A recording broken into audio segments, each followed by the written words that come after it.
کی بڑی تعداد بھی موجود تھی. سیکورٹی ہائی الرٹ تھی, نعرے بازی بھی کی جا رہی تھی اور شریف خاندان سے بڑھ چڑھ کے محبت کا اظہار بھی کیا گیا, جبکہ کیپٹن ریٹائرڈ صفدر نے وزیر اعظم کی خاطر تخت دار پہ چڑھنے کا دعویٰ بھی کر ڈالا. مزید تفصیلات اسلام آباد سے ضمیر حسین ضمیر کی رپورٹ میں. فیڈرل جوڈیشل اکیڈمی میں جے آئی ٹی کے سامنے وزیر اعظم نواز شریف, وزیر اعلیٰ شہباز شریف, حسن اور حسین نواز کے بعد وزیر اعظم کے داماد ریٹائرڈ کیپٹن صفدر بھی 11 بجے جے آئی ٹی کے سامنے پیش ہو گئے. اس موقع پر نون لیگی MNAs, MPAs اور کارکنان کی بڑی تعداد شریف خاندان سے اظہار محبت کے لیے موجود تھی, جو کہ نعرے بازی کرتے ہوئے اپنی وفاؤں کا ثبوت دے رہے تھے. وزیر مملکت مریم اورنگزیب کی والدہ طاہرہ اورنگزیب, لبنہ ریحان پیرزادہ, ملک شکیل امان اور دیگر لیڈران نے چینل 5 سے خصوصی گفتگو کی. ایک منتخب وزیر اعظم جو پاکستان میں تیسری مرتبہ عوام کے ووٹوں سے منتخب ہو کے وزیر اعظم بنے ہیں,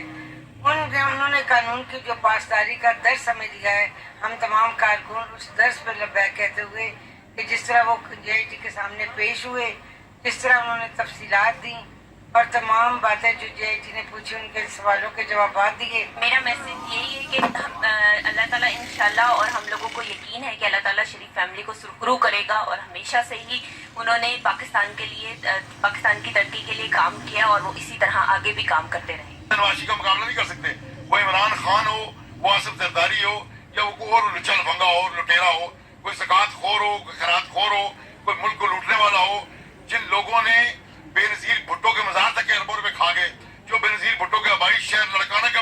99 ارب روپے کی گرانٹ کھا گئے, وہ سارے کے سارے پروتر ہو گئے. اور سارا پاکستان جانتا ہے کس نے پاکستان کو لوٹا, کس نے پاکستان کی تقدیر سے کھیلنے کی کوشش کی, پاکستان کے عوام کی تقدیر سے کھیلنے کی کوشش کی. اور آج وہ اٹھ کر آئیں گے یہاں پر جے آئی ٹی میں, اور وہ لوگ جو زکوٰۃ کے پیسوں کے ساتھ جوا کھیلتے رہے اپنی کتاب میں مانے. اور یہ تو قانون ہے کہ